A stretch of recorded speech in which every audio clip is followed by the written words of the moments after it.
Ramón Franco, un documental que revive la extraordinaria y desconocida historia del hermano menor de Francisco Franco. Fue un piloto excepcional que logró la mítica gesta del Plus Ultra, la primera travesía del Océano Atlántico Sur con un hidroavión. Una biografía que destaca su virulenta militancia republicana y su actividad anarquista. Ramón, el otro Franco. A continuación, en Canal de Historia.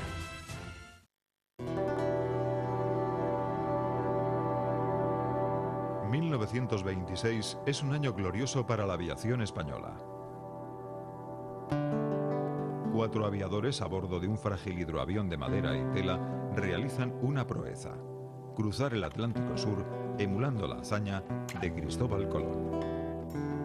Al mando de esta gesta, Ramón Franco, un héroe sorprendente para una época convulsa.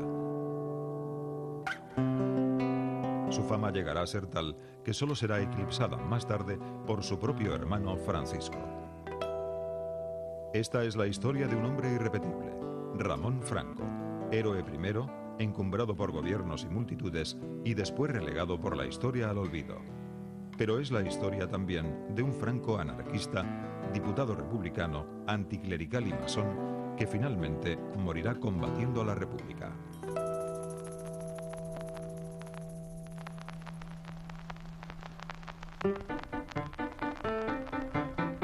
Ramón Franco es, como su hermano Francisco, gallego. Nace en 1896 en el Ferrol, en una sociedad, la española, agitada, en pleno desastre del 98. La familia de Ramón es provinciana. Nicolás, su padre, contable de la Armada, es un joven inquieto y picarón al que le encanta debatir en las tertulias de café. La madre, Pilar Bahamonde, al contrario, es muy religiosa y mujer de su casa. Eso es indudable que, bueno, como en todas las familias, pues hay unos hijos que se parecen más al padre, otros hijos que se parecen más a la madre, y en este caso Nicolás y Ramón se parecían mucho más al padre. Aunque el padre, mi abuelo, pues tenía un carácter aún más fuerte. Pero el matrimonio se separa cuando el menor de los Franco, Ramón, cumple 11 años. Ese mismo año su hermano mayor, Francisco, ingresa en la Academia Militar. La madre de los Franco desea que su hijo pequeño sea sacerdote. Sin embargo, Ramón, que es un adolescente muy resuelto, quiere seguir los pasos de su hermano Francisco. Y los dos van a acabar en la Academia Militar. Y a pesar de eso, sus trayectorias vitales, sus talantes, su pensamiento, su carácter son completamente diferentes. Ya en la academia, Ramón Franco comienza a soñar con los aviones, que todavía son poco más que unos trastos de madera y tela. Sin embargo, tras graduarse a los 18 años con el rango de segundo teniente, Ramón aún presta 3 años de servicio en la infantería, en la Guerra de Marruecos. Allí se gana el apodo de El Chacal. Ramón es un hombre de acción, valiente y temerario. A pesar de su arrojo, nunca es herido. Su hermano Francisco sí, lo que le proporciona un importante ascenso. En este duro entorno, Ramón luce su peculiar estilo militar. Se gasta la paga en juergas y locales de alterne. En Larache, todo el mundo le conoce como un joven oficial rebelde y exhibicionista. Era, bueno, pues un chico nada tímido, desde luego. En la academia, desde muy al principio, empezó a liderar un poco las juergas de la cantina, empezó a saber protestar, empezó a provocar. Era un adolescente en el amplio sentido de la palabra, ¿no? Por fin, atraído por la aviación a principios de 1920, se incorpora al servicio de aeronáutica militar en Getafe, cerca de Madrid. Después es trasladado a Cuatro Vientos, cuna de los grandes pioneros de la aviación española.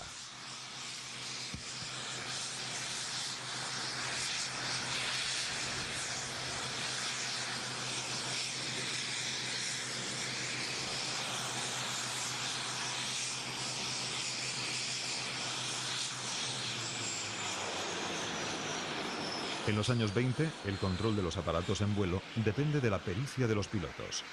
Y un buen piloto lo es, sobre todo, por despreciar el riesgo. son gente, por supuesto, valiente, porque si no sería imposible, por supuesto, gente un poco aventurera, en el sentido porque la aeronáutica de aquella era una aventura en sí misma. Si a eso une que en aquella época la aeronáutica no militar, sino civil en el mundo, traía también un halo de romanticismo, de que los pilotos eran, pues eso, llamemos que hasta entre las chicas parecía que tenían un cierto, pues eso llama también a mucha gente a participar. Pronto solicita de nuevo un destino en la guerra, en Marruecos. Allí descubre los hidroaviones, unas máquinas que le acercan a la tradición marinera de su familia. Normalmente estos aviones les llamaban en aquella época botes voladores, porque efectivamente era un bote que volaba. Estaban más pensados para el agua que para el vuelo. Entre 1921 y 1922 realiza más de 150 misiones peligrosas en las que a veces llega a perder el avión. Por su labor en Marruecos es recompensado en 1923 con la Medalla Militar Individual. Este reconocimiento coincide con la aparición en escena del que será su más poderoso enemigo, el general Miguel Primo de Rivera. Mientras Europa vive los felices años 20, España no acaba de entrar en términos políticos en el nuevo siglo. La alternanza entre liberales y conservadores en la restaurada monarquía sume al país en el desconcierto y corruptelas. Persisten unas enormes desigualdades. Cuando el general Primo de Rivera asume el poder, el 13 de septiembre de 1923, la restauración ya tiene muchas goteras. Se suceden los atentados, se produce la masacre del ejército español en Anual. Primo de Rivera se alza con el beneplácito de Alfonso XIII para tratar de poner orden. Primo de Rivera tenía mala fama. Era un señor que había conseguido escalar en la carrera militar a base de que, bueno, pues su tío, Marqués de Estella, título que él heredó, pues había sido un montón de veces ministro y era una persona muy influyente en los medios conservadores. Desde el principio, Ramón Franco odia a Primo de Rivera. Hay una anécdota que una vez que Primo de Rivera fue a Marruecos, Ramón pues se presentó a formar filas con correaje y pistola, exclusivamente. Y bueno, y dijo que es que la orden solo rezaba que había que ir con correaje y pistola. Este constante enfrentamiento será uno de los principales obstáculos en su vida, incluso en su matrimonio. Carmen Díaz Guisasola, una joven de familia acomodada, se convierte en la esposa de Ramón en 1924. Ramón me gustó desde el principio, tal vez porque fue el primer hombre que conocí. Parecía muy seguro de sí mismo, con una enorme autoridad en todo lo que hacía. Me atraía su fuerza, su personalidad, su locura. Porque estaba un poco loco, pero era un loco divertido. Yo creo que es un matrimonio a primera vista, ¿no? Un golpe de esto muy típico en él, de, bueno, pues ahora me caso, ¿no? Y, bueno, y se casó.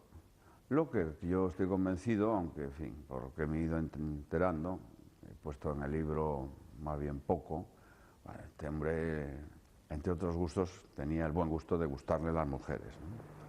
Se casan sin pedir permiso al rey, lo que entonces es obligado para un oficial. La joven pareja se traslada a vivir a Melilla. Allí Ramón Franco vuelve a sus extravagancias. Poco a poco parecía irse convirtiendo en un auténtico africano, hasta el punto de que incluso físicamente parecía uno más de sus habitantes. Moreno, renegrido por el sol, hablaba árabe con ellos, vestía chilaba y leía durante horas y horas el Corán. Yo creo que estaba más ligado a los de abajo que a los de arriba, permanentemente. Había la actitud de un rebelde ahí, con o sin causa, pero un rebelde. Y los de abajo pues eran los marroquíes, los moros, vamos. Y los de arriba eran sus grandes jefes militares. Siempre trató mejor a los soldados que a sus propios jefes. Es en esta época, en Melilla, nada más casarse, cuando Ramón Franco comienza a tramar su gran sueño: cruzar el Atlántico desde España hasta Argentina. Ese vuelo significaba algo más que una aventura. Por culpa de ese vuelo, nuestras vidas, la suya y la mía, iban a cambiar para siempre. Ramón Franco justifica así, en la memoria del viaje que publicará en 1926, cómo surge la idea de la aventura, el raid del Plus Ultra.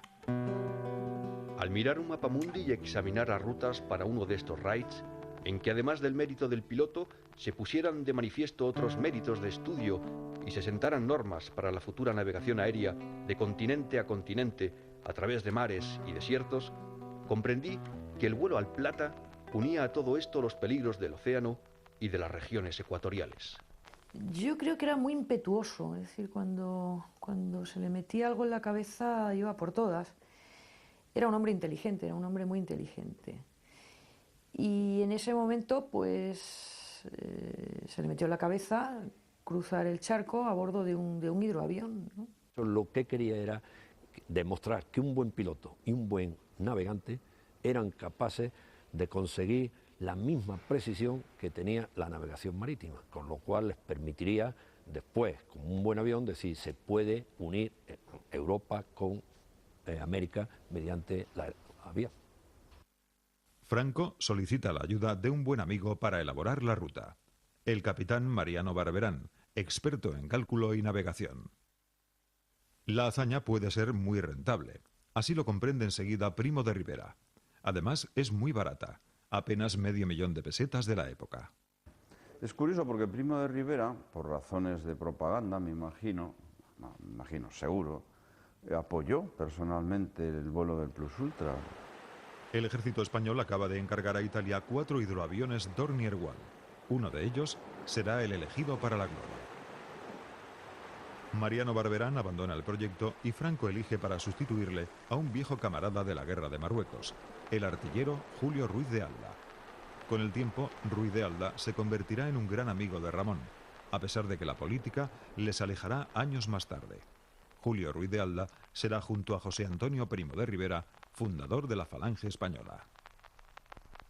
Como mecánico de vuelo, Ramón Franco elige a su inseparable Pablo Rada. Lo que yo necesitaba en vuelo lo tenía Rada.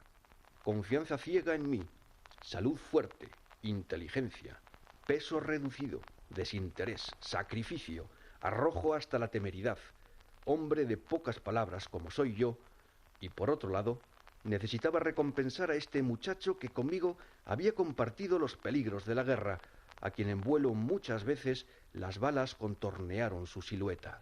Rada era su fiel servidor, su chuti, su machaca, su hombre de confianza para las cosas menos santas, además. Y Ramón desde el principio se convierte en un ídolo para Pablo Rada y lo sigue hasta el final de sus días. Ramón Franco ya tiene su tripulación y el hidroavión está listo a finales de 1925. El Dornier Wal, de patente alemana, está equipado con 2 motores Napier de 12 cilindros y 450 caballos con depósitos suplementarios de combustible. Oficialmente puede cargar 2.000 kilos, pero Franco demostrará que es capaz de mucho más. Un chiste muy popular de la época afirma que el Plus Ultra era como un huevo frito. La sartén alemana, el aceite italiano, pero los huevos españoles. En el Museo del Ejército del Aire guardan celosamente esta réplica. Una vez que el hidroavión ha sido probado, Primo de Rivera cita a Ramón Franco y Ruiz de Alda en Madrid. Allí se ven obligados a sumar a la expedición al teniente de navío Manuel Durán, piloto de la Armada. A cambio, la Marina apoyará el vuelo con 2 barcos. Y es también en Madrid donde el rey Alfonso XIII conoce a Ramón y se entusiasma con la aventura. Alfonso XIII, como sabéis, era un hombre que todos los nuevos inventos y todas se entusiasmaba. Era un hombre, lo eran los coches, lo eran los caballos y lo era la aeronáutica. Si además unimos que Ramón Franco tenía la especial simpatía y cuando tuvo la audiencia y le contó las posibilidades, él vio también la posibilidad de hermanar de una forma fehaciente, volver a repetir lo que Cristóbal Colón había hecho tantos años antes, pues se entusiasmó y le gustó la idea y él la apoyó. Todo el mundo compara el raid con la gesta de Colón. Para no ser menos, se decide que el Plus Ultra despegue en su viaje hacia América desde Palos de la Frontera. Con él viajará hasta Canarias el reportero Leopoldo Alonso. Franco. De Alda. El mecánico y el operador que queda detrás de la cámara hacen los preparativos en la base de Marchica para dejar listo el Plus Ultra, que ha de realizar aquel vuelo a la Argentina que alcanzó resonancia mundial. Poco antes de partir, el hidroavión es definitivamente bautizado. Plus Ultra es la afirmación del movimiento y, sobre todo, en cualquier momento de desfallecimiento, recordar el nombre de la nave Plus Ultra, más allá, debía hacernos recobrar la energía para luchar hasta lo imposible. El 19 de enero de 1926, tras superar las numerosas despedidas y banquetes con que les agasaja Melilla, la tripulación del Plus Ultra comienza su periplo. Ya en Huelva se fija la fecha de partida. Será en Palos el 22 de enero. Ramón Franco y sus compañeros visitan el monasterio de la Rábida, al igual que hiciera Colón 434 años antes. En esta sala, Ramón y su equipo ultiman detalles. El monasterio conserva aún la huella del paso de los aviadores. El Alfonso XIII con los protagonistas. Aquí son los protagonistas y los jefes de Estado de los países que tocan. Aquí es uno de los momentos de llegar al relato. Aquí en el momento de, aquí al lado de la Rábida, y en el momento de levantar el vuelo en el muelle de la Reina. Veas. El crucero argentino que traerlos. Todavía hoy en día, el 22 de enero, se considera día festivo en Palos de la Frontera. Sus 7.000 habitantes rinden cada año homenaje a los héroes del Plus Ultra. Cultural y religiosa.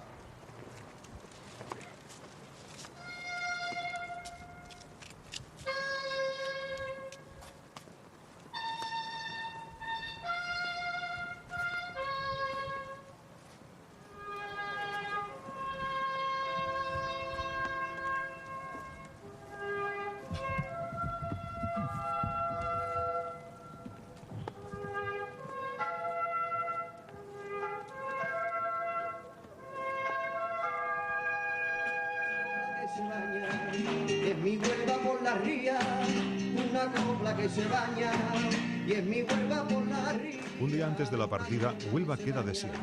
Sus habitantes se trasladan a Palos para despedir al Plus Ultra. Los aviadores pasan la última noche en vela.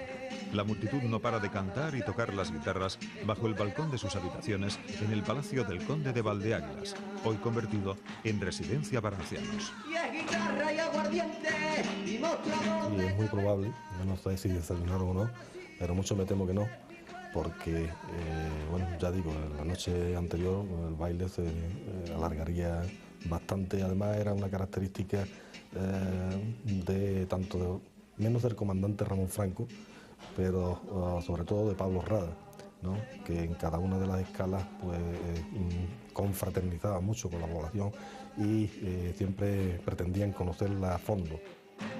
A las 6 de la mañana se ponen en pie los insomnes héroes.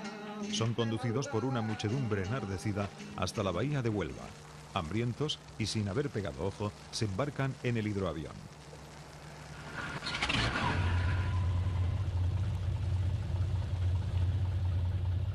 A las 7:47 horas del 22 de enero de 1926, Franco pone en marcha los motores del Plus Ultra. El hidroavión despega y pone rumbo a Las Palmas de Gran Canaria.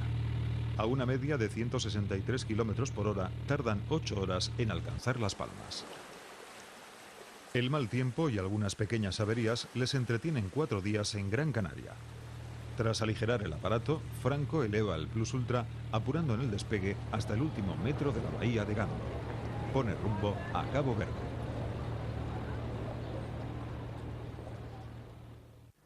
Hasta ese momento, nadie ha cruzado los 2.850 kilómetros que distan entre Cabo Verde y Pernambuco, la actual Recife. El hidro es aligerado hasta el punto de prescindir del botiquín. Después de 12 horas de vuelo, la isla Fernando Noroña aparece frente al morro del avión. El sol comienza a ponerse. Cuando la isla se ve aún muy lejos, se hace de noche. Deciden recorrer las millas que faltan navegando. Esta carrera con el sol me dejará mientras viva recuerdos inolvidables. La navegación por superficie, durante las 2 horas y media que siguieron hasta la llegada a Fernando Noroña, envueltos en profunda oscuridad y mar gruesa. fue de gran dificultad. Al llegar a la isla, se ven obligados a dormir en el grasiento hidroavión medio inundado. La siguiente etapa, mucho más breve, permite incorporar de nuevo a Durán, que ha viajado en los buques de apoyo. Despegan de la isla para cubrir los 540 kilómetros hasta Pernambuco. Pero cuando faltan 112 para llegar, todo está a punto de acabar en tragedia. La hélice trasera se rompe y Franco consigue mantener el avión en el aire gracias a su arrojo.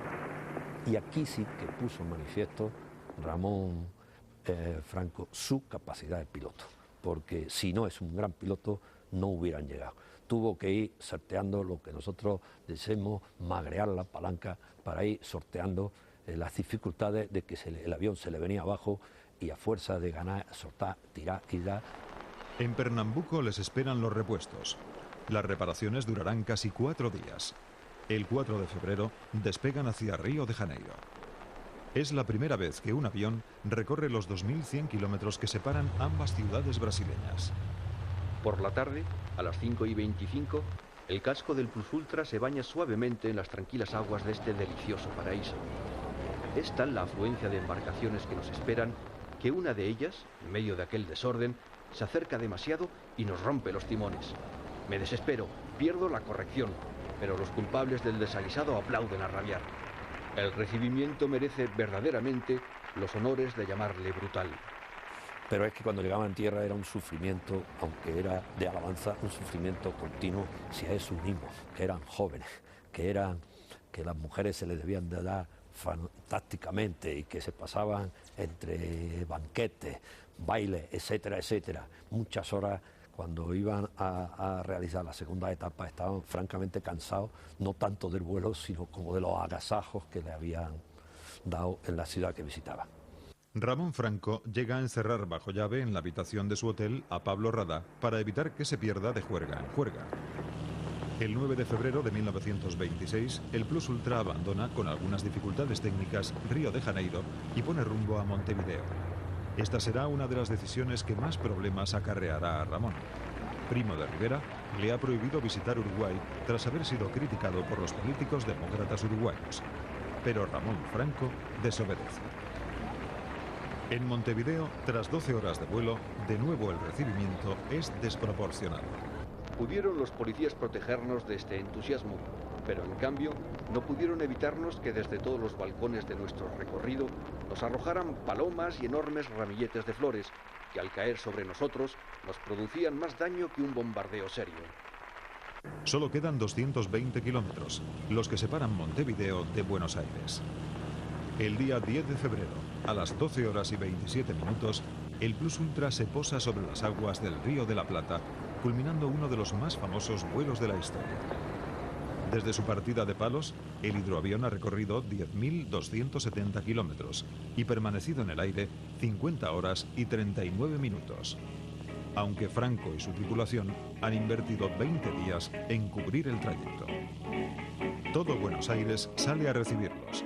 Carlos Gardel les dedica este tango. El rey del aire tendió sus alas y fue radiando como el sol que al mundo baña, con la proeza de 4 hispanos que son un timbre más de gloria para España. Reduciendo un poco los motores, oímos la inmensa algarabía y el intenso clamoreo que escapa de pechos y bocinas, atronando el espacio en tal forma que difícilmente recordará Buenos Aires un momento parecido.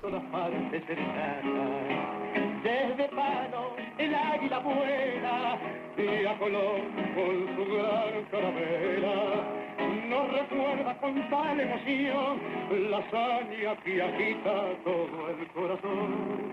Franco y Franco y de alta los geniales, los tres Conradas son inmortales. Los españoles van corazón cantando al ver el galardón de su nación. Los 4 que iban en el avión tenían que ser 4 hombres muy valientes. Tenían que echarle meboles porque la verdad es que atravesar un mundo desconocido de mar y de tierra, que nadie lo había hecho, con todas las inclemencias que se encontraron, tienes que ser un hombre con gran valentía personal. Ramón es ya el español más famoso de su época, eclipsando a su hermano Francisco, que acaba de ser nombrado general. Sin embargo, la fiesta se le va a agriar. Ramón planeaba regresar a España vía Chile, Cuba y Estados Unidos. Primo de Rivera, tras sopesar el coste del raid de regreso, decide regalar el Plus Ultra a la República de Argentina. Una vez más, Ramón ve al dictador como un obstáculo. Franco reaccionó, ahí le salió su carácter y reaccionó de muy mala forma, en el sentido que suprimió y permaneció encerrado en la habitación de su hotel 2 o 3 días, despreciando todos los agasajos, homenajes que le iban a hacer.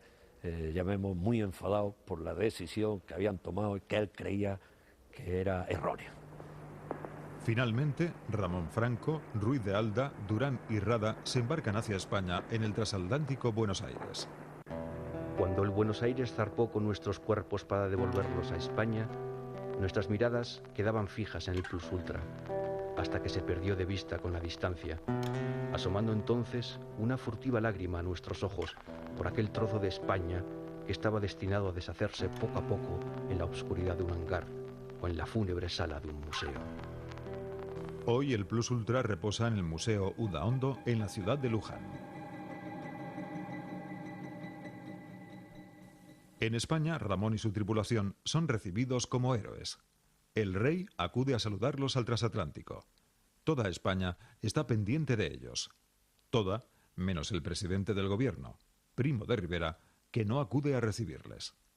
El Plus Ultra le catapulta a la fama universal y entonces hay como una tensión con Primo de Rivera, que Primo de Rivera no puede aceptar, y que Ramón Franco tampoco puede aceptar, ¿no? Conocido es el entronconazo que tiene con Primo de Rivera, que le manda a volver antes de tiempo porque ya sentía un poco los celos de aquel hombre que se estaba convirtiendo extraordinariamente famoso en España. Más tarde, cuando el dictador prepara en Jerez, su ciudad natal, otro recibimiento, Franco le da plantón y se marcha a Madrid a darse un baño de multitudes. A partir de ese momento, la enemistad entre piloto y dictador se convierte en foco de atención de la opinión pública. El ego de Ramón crece. Su esposa asiste a la transformación de su marido. Ramón se fue volviendo presumido, no sintiéndose incómodo con tanta gente a su alrededor acosándoles. Creo que incluso buscaba la popularidad, porque cuando le pedía que me llevara a algún sitio donde no hubiera nadie, donde solo estuviéramos él y yo, nunca me hacía caso. A la hora de mayor público llegábamos al restaurante más concurrido y procuraba que nos sentaran en la mesa que estuviera más a la vista. Yo creo que la motivación del viaje en parte fue ser el centro de todas las miradas. En ese sentido, y yo el rasgo de personalidad que más destacaría en Ramón Franco es el histrionismo en ese sentido, ¿no? Como necesidad de ser aplaudido, de ser admirado, de no pasar nunca desapercibido. El propio Alfonso XIII se presta a este juego. El 11 de abril del 26 condecora a los tripulantes del Plus Ultra. En el mismo acto se le otorga a Primo de Rivera la medalla laureada de San Fernando. El rey se deshace en elogios con Ramón Franco, mientras que el dictador es ignorado. Pero poco después, Ramón comete un error. Argentina cede el correo aéreo con Europa a una compañía francesa. Franco tacha de incompetente al embajador español y Primo de Rivera le arresta durante un mes. El rey, una vez más, le echa un capote. Le levanta el castigo para evitar un escándalo internacional. Pero poco a poco, Ramón se crea un círculo de enemigos en el gobierno y siente la necesidad de revalidar su condición de héroe. A pesar de su pésima relación con el dictador, consigue que le apruebe un nuevo proyecto: dar la vuelta al mundo en un hidroavión mucho más grande que el Plus Ultra. Es el Numancia, un Superwall que se montará apresuradamente en Cádiz. Eduardo González Gallarza, experimentado piloto, se suma a Franco y Ruiz de Alda. Este vuelo no lo preparó tan a fondo como había preparado el vuelo de Plus Ultra. Despegó, como todos sabéis, y muy próximo a la costa española, por decirlo de alguna forma portuguesa. Tuvo que amerizar, el avión no sufrió daño, tuvieron que regresar como un barco Él creía que con una pequeña reparación, entonces encontraron que los daños eran más profundos, que se le había inundado la bodega. Pero Ramón no desiste. Franco y Gallarza prueban unos meses después un nuevo hidroavión ítalo-alemán, el Dornier 15, mucho más ligero. Franco se convence de que este aparato le devolverá la fama. El proyecto de vuelta al mundo es sustituido ahora por un vuelo de ida y vuelta a Estados Unidos. Este nuevo raid se va a convertir en una aventura digna de un guión de película.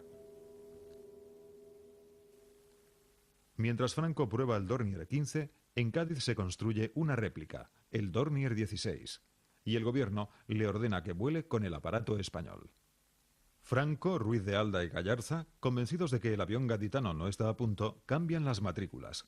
Prometen no desvelar jamás el cambiazo y deciden volar con el Dornier 15 disfrazado de Dornier 16. El 21 de junio de 1929 despegan en Murcia, seguros de que brindarán bajo la Estatua de la Libertad. El pronóstico de meteorología había sido desacertado. No se les dijo que iban a tener un viento de cola muy favorable, entonces el avión adquiere una gran velocidad y sobrepasan las Azores sin poder amerizar y reabastecer de combustible. Cuando el combustible se acaba, se ven obligados a posarse en mitad del Atlántico. Con la radio averiada, nadie sabe dónde están ni lo que les ha pasado. Pasan los días. Tratamos de recoger agua de lluvia. Después de un fuerte chubasco, obtenemos escasamente medio litro de agua bastante sucia. Echamos mano entonces del último recurso, el agua de los motores, que suponíamos mala y casi imposible de beber. Nuestra sorpresa y alegría suben de punto al comprobar que es un agua clara e insabora, de la que disponemos el enorme tesoro de 130 litros. Además de eso, él raciona los alimentos y una vez descubren que Ruiz de Alda, que es un hombre de un cierto peso, pues ha incumplido ese racionamiento. Entonces le dicen de broma que le van a cortar algunas libras de su jugoso muslo, pero quiere decir que en esas dificultades tuvieron un gran compañerismo, una gran relación. A los 7 días, el agua les llega a la cintura. El avión amenaza con desmenuzarse y el mecánico Madariaga se afana en nivelarlo. La belleza del espectáculo que nos ofrecía el temporal era sorprendente, y en tan emocionante situación mirábamos a la muerte cara a cara, con la tranquilidad de conciencia del que siempre ha cumplido con su deber y con la emoción sincera que produce la incertidumbre. Al 8º día, en España se les da por muertos. Primo de Rivera pide un minuto de silencio por los aviadores. Se pone fin a las tareas de búsqueda.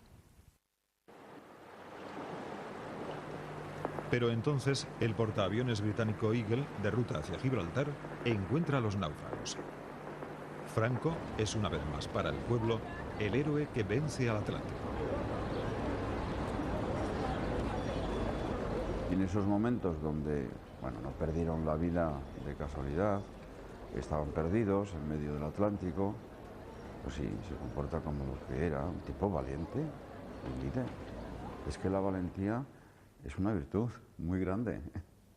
Conseguía, yo creo que una de sus habilidades era que conseguía hacer de situaciones difíciles y momentáneamente adversas, conseguía hacer después, capitalizarlas de alguna forma favorablemente para la geste y obviamente también favorablemente para él, ¿no? Hasta ese momento, solo la esposa de Ramón, Carmen, creía que los aviadores estaban vivos tras 8 días de naufragio. Pero cuando el piloto regresa, sufre una grave desilusión. Cuando vi a Ramón corrí hacia él, pero la multitud me impedía aproximarme. La propia policía era incapaz de contener a tanta gente. Casi no nos pudimos saludar. Confieso que eso me dolió profundamente, porque me pareció que él estaba más pendiente de los aplausos que de los esfuerzos de su mujer por abrazarle. El gobierno no olvida que Franco y sus compañeros de aventura dieron el cambiazo y dejaron el hidro español, el Dornier 16, olvidado en un hangar. Primo de Rivera reprende duramente a Ramón Franco delante del rey. Toda la tripulación es citada ante un tribunal militar. Ramón es expulsado de la aviación. La verdad es que fueron también algunas rencillas, aparte de que efectivamente desde el punto de vista objetivo había cometido faltas graves. Yo creo que fueron las rencillas también internas ahí.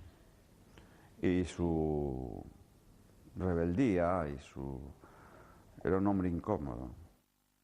El aviador se convierte en un conspirador contra el régimen de Primo de Rivera y el propio Alfonso XIII. Su casa, en la calle José Picón de Madrid, se transforma en centro de reunión de los opositores más radicales a la monarquía. El carácter de Ramón ha cambiado profundamente y me siento cada vez más sola. Nuestra casa, en la que comenzamos a vivir con algunas estrecheces económicas, continúa siendo el lugar de reunión de gentes a quien no conozco.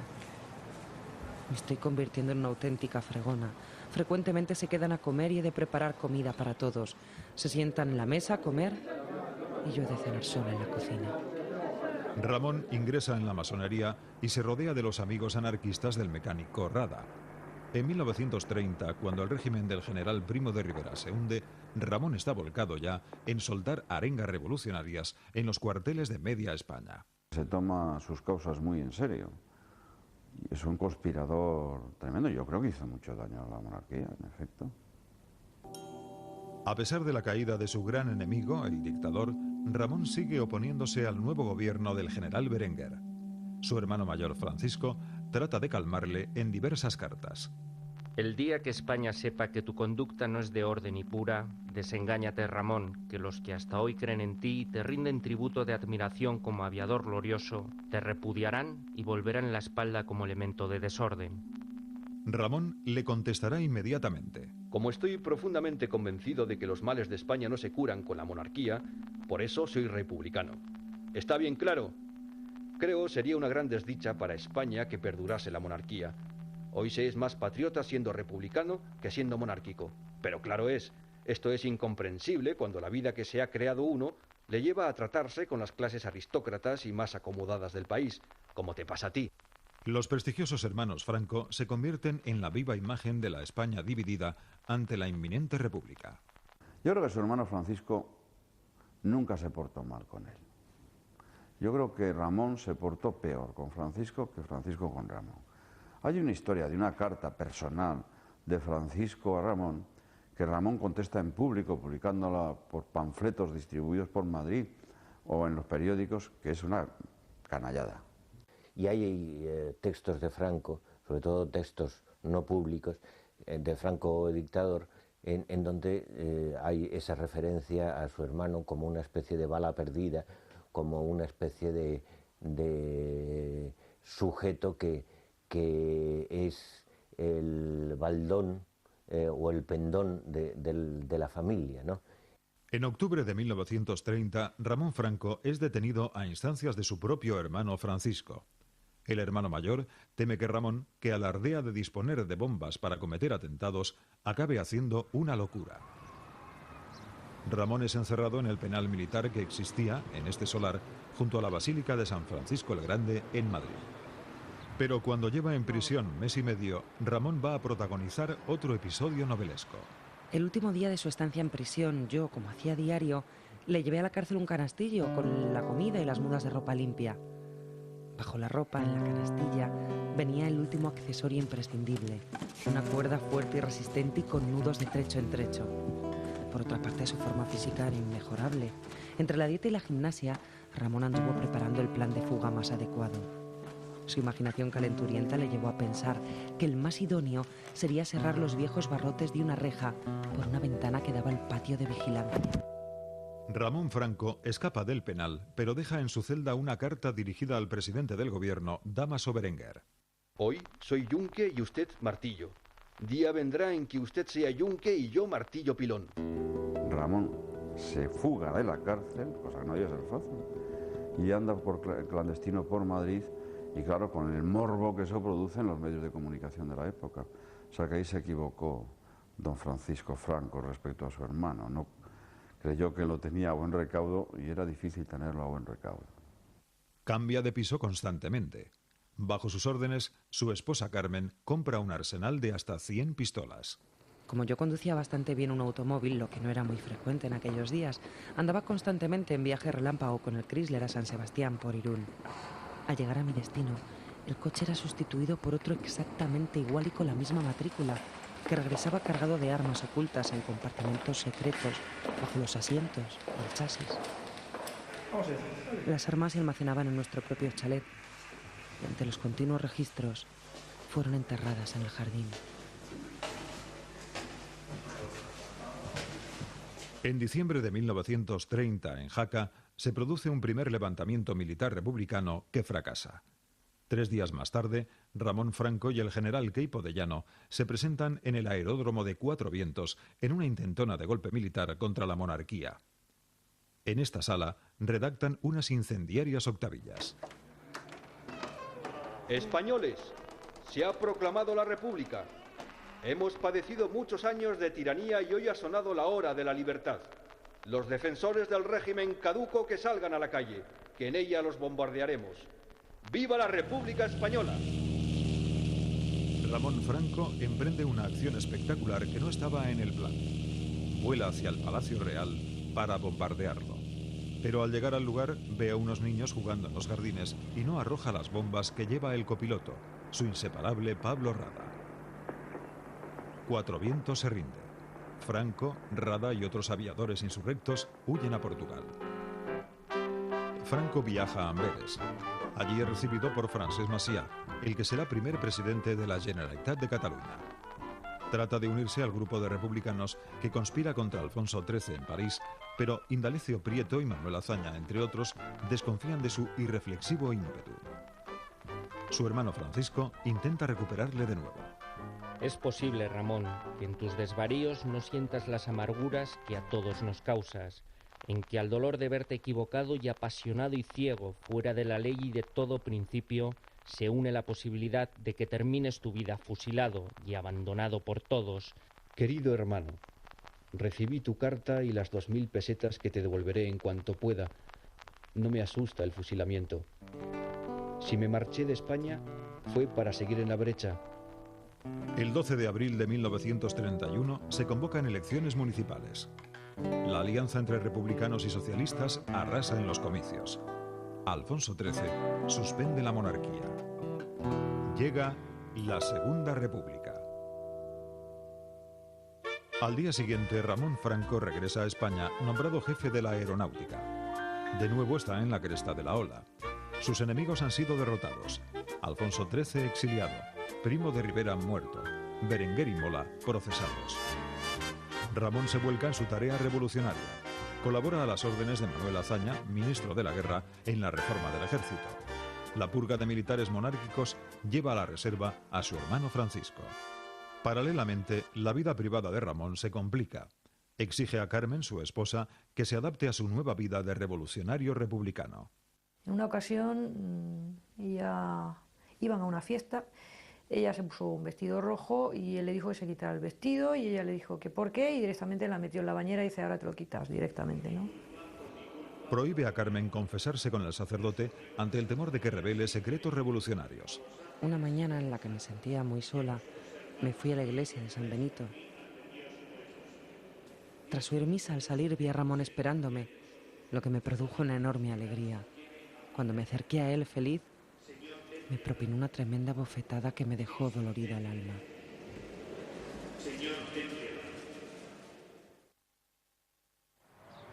Ramón Franco prepara las elecciones generales de junio del 31 como candidato por Sevilla con los anarquistas y por Barcelona en la lista de Esquerra Republicana. Utiliza la base de Tablada en Sevilla como cuartel electoral y un avión del ejército para arrojar octavillas y desplazarse de mitin en mitin.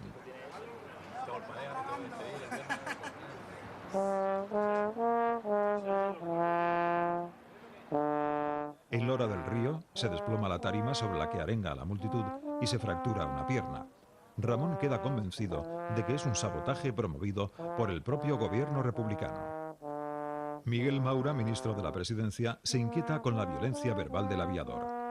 Convencido de que Ramón Franco, Rada y otros militares planean desencadenar una revolución en Sevilla, ordena al general Sanjurjo que tome la base de la Tablada. Pero esto no impide que el 28 de junio de 1931 Ramón Franco salga elegido diputado por Sevilla y Barcelona. Se suscribe en el Congreso a un grupo heterogéneo de parlamentarios extremistas.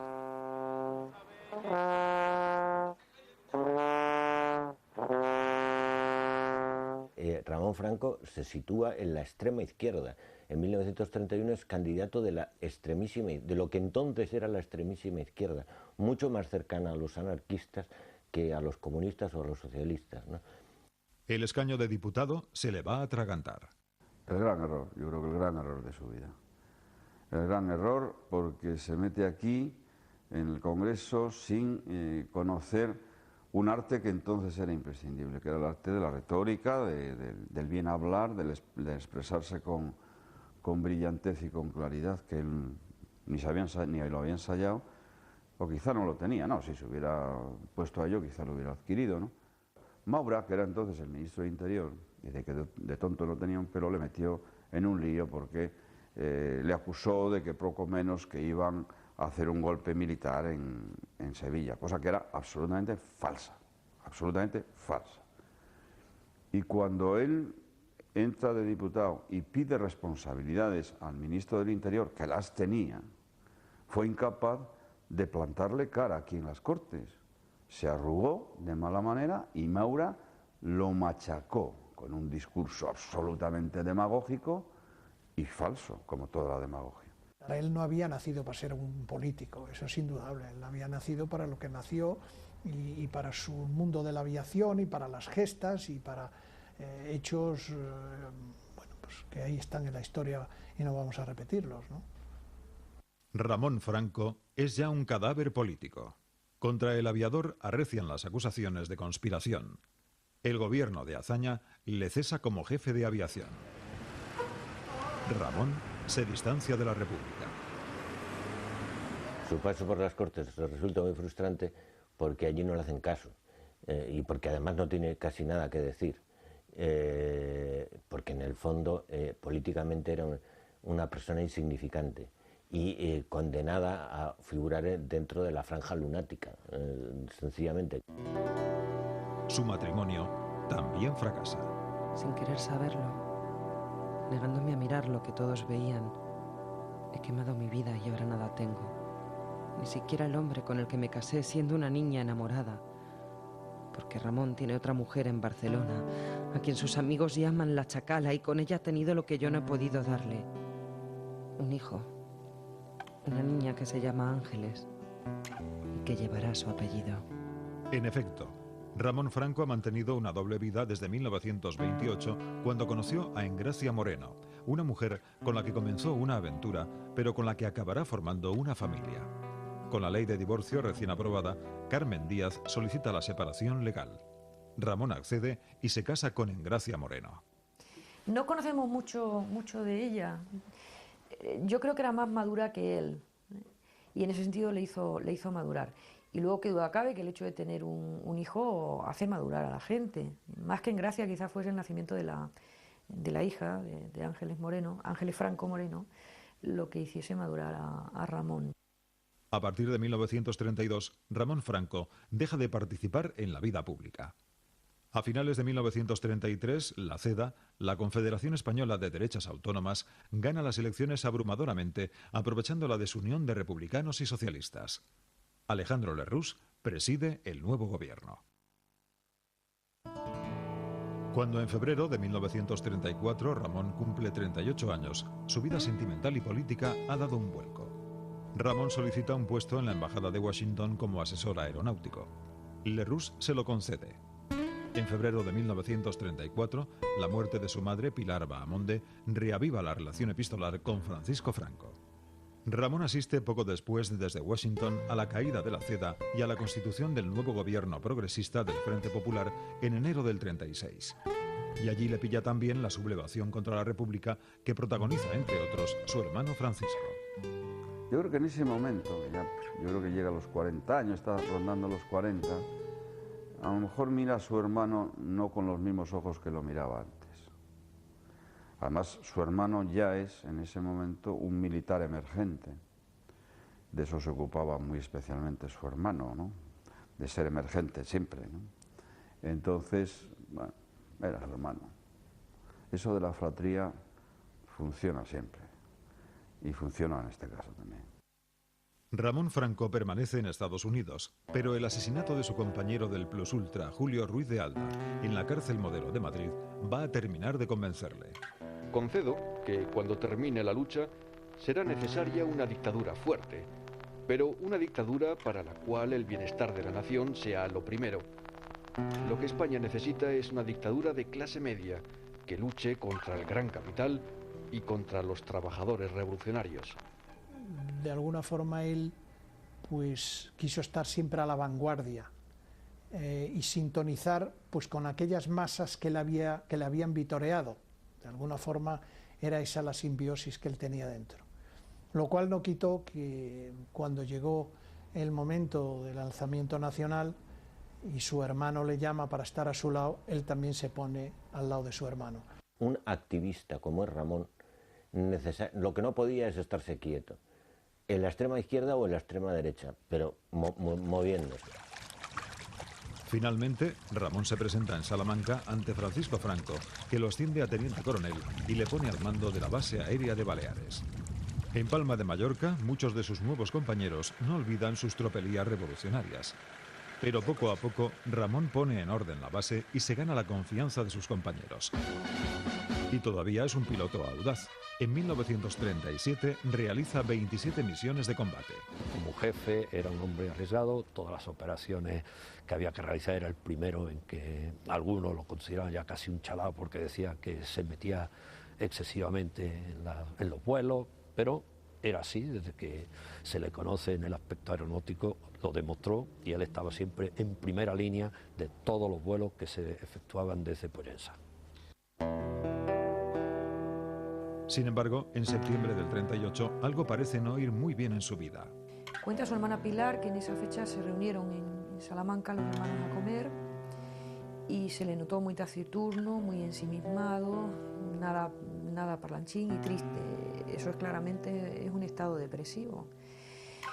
Ten en cuenta que todo aquello por lo que él había luchado, entre otras cosas, un estado laico, libre, estaba empezando a ser justo lo contrario, y él estaba luchando en este momento por un estado que no iba a ser nada laico, sino absolutamente todo lo contrario y nada libre, ¿no?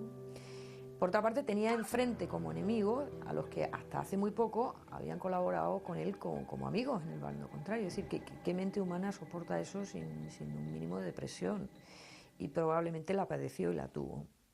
Yo creo que él pasaba por un cierto trauma personal, humano, pues que no encontraba su sitio en general, y también pues conocido es que tuvo algunas desavenencias con la mujer con quien vivía y todo este tipo de cosas que le tenían un poco, como pudiera llamarse hoy, amargado, ¿no?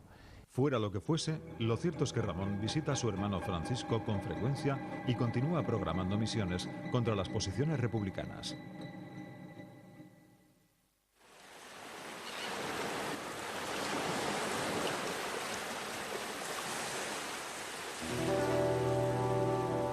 El 28 de octubre de 1938, la guerra civil entra en su recta final. De la base de Pollensa se disponen a despegar 2 hidroaviones CAN Z-506 para bombardear Valencia. Uno de ellos es pilotado por Ramón Franco.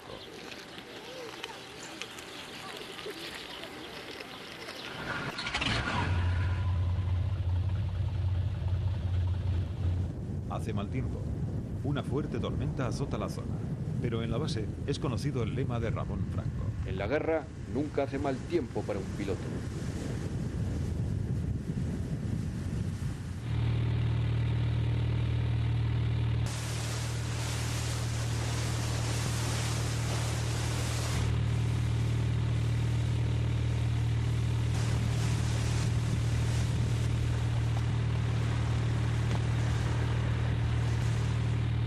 Los hidroaviones despegan. El pilotado por el capitán Rodolfo Bay esquiva la tormenta.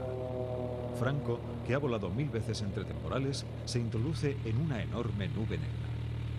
Ramón trata de superar la tormenta ganando altura. Su aparato carga 1000 kilos de bombas y pierde velocidad en el ascenso. Entre turbulencias, los 3 motores no pueden sostener el hidroavión en el aire. Cae en barrena. Ramón Franco trata de hacerse con el control del CAN, pero es inútil. La velocidad de caída es enorme y el avión es sacudido brutalmente.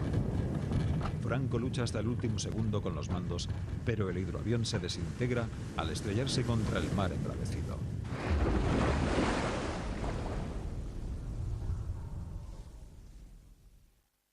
Los restos del avión no fueron localizados hasta el día siguiente. El cadáver de Ramón Franco presentaba un profundo corte en la nuca y un agujero en la sien izquierda. Uno de sus pies estaba casi arrancado de cuajo. Los cuerpos de los demás tripulantes estaban también mutilados. El cadáver del radiooperador no será hallado jamás. Esta era la cámara de cine que era propiedad de Ramón Franco y que él llevó con él en la mayoría de las gestas y que se encontró también con los restos en su accidente final. En el Museo del Aire en Madrid se conserva la cola del Can Z506 que pilotaba Ramón Franco. Al entierro de Ramón en Palma de Mallorca, el 31 de octubre de 1938, no asiste su hermano Francisco. Se le otorga la medalla militar que le confiere el rango de general. El caudillo envía el siguiente lacónico telegrama. No es nada la vida que se da alegre por la patria, y siento el orgullo de que la sangre de mi hermano, el aviador Franco, se una a la de tantos aviadores caídos. Se especuló con toda clase de razones sobre la muerte de Ramón Franco. Se habló de suicidio, de sabotaje, pero la causa probable fue simplemente un accidente. El cadáver de Ramón Franco Bahamonde, muerto a los 43 años de edad, permanece hoy aquí, en esta cripta subterránea del cementerio municipal de Palma de Mallorca.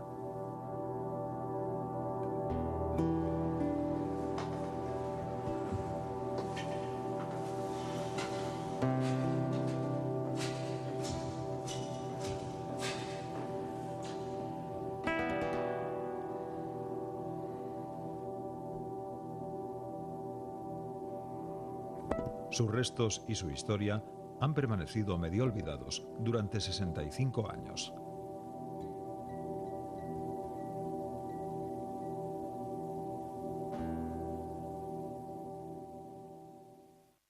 Su perfil político anterior, su perfil humano también, pues hacía que a lo mejor no era el personaje que se dieran más campanadas por él. Fue un personaje incómodo y Francisco pues probablemente le perdonó, pero menos, ¿eh? Y entonces pues no estaba dispuesto a que le dieran su nombre a una calle de Madrid, pero no a una calle importante. Sí que fue adrede, no fue una cosa casual, el que Ramón Franco desapareciera del mapa, incluso de la iconografía del franquismo, cuando pues era un elemento familiar muy notable. Tras la muerte de Ramón, Engracia Moreno, casada civilmente por una ley republicana, quedó como la viuda imposible de un general. La familia Franco la ignoró durante décadas. La mujer que domesticó el apasionado carácter del héroe viajó a Estados Unidos, a París, a México. En su última carta afirmó: «Un día desapareceré y nunca más oiréis de mí». Y así fue. La hija de Ramón, Ángeles Franco, llegó a ser concertista de piano. Murió a causa de un cáncer en 1976. Carmen Díaz Guisasola, divorciada de Ramón, se casó otra vez con un militar. Fue quien le dio la noticia de la muerte del aviador.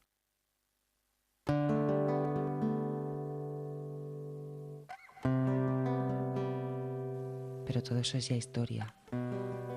La historia del destino que me unió a un hombre inolvidable. Un hombre que su corto paso por la vida despertó los más encendidos elogios y los odios más profundos. Su vida fue un torbellino, pues como tantos de nosotros, como un español más, su peor enemigo lo llevaba dentro. Era él mismo. Vanidoso, valiente, generoso, buscándole siempre la cara a la muerte, no tuvo paz ni en el instante postrero. Unos siguen venerando su memoria, su foto autografiada conservada entre los recuerdos más queridos. Otros Los que un día le adularon y después le temieron y combatieron, los que quisieron destruirle, hicieron soplar sobre su nombre el polvo, habidos de borrar, hasta la ausencia. Yo jamás podré olvidarle.